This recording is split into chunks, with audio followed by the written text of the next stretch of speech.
Peter Jackson envisioned a huge cavernous tomb-like space for Erebor. In total, the environment spans over 1.5 million square metres. For both the treasure haul and the forges, we used a combination of live-action photography and CG to realise this enormous environment.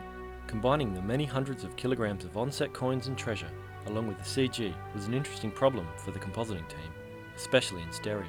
It took assiduous planning to marry the depth of the plate photography with the irregular shape of the terrain. Lighting and rendering that many coins and treasure assets was another hurdle. The lighting team developed some tools to generate tile sets based on the basic layout of the ground. These tiles could then be deformed to make the treasure more irregular, change its orientation, randomness, size, and placement.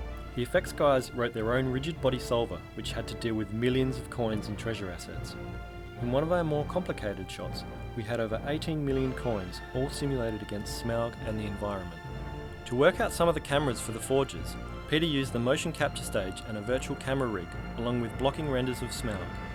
These cameras were then turned over to us to run first pass layouts of the environment, which were quickly handed over to the rest of the team so we could start work on the simulation, lighting, and compositing.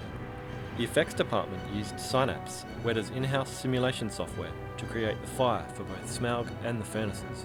Water, molten gold, and destruction were also simulated using proprietary software, then rendered in the lighting scene using RenderMan.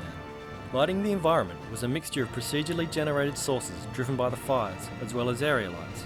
Cloud volumes were also lit by the fires and layered into the composite as needed.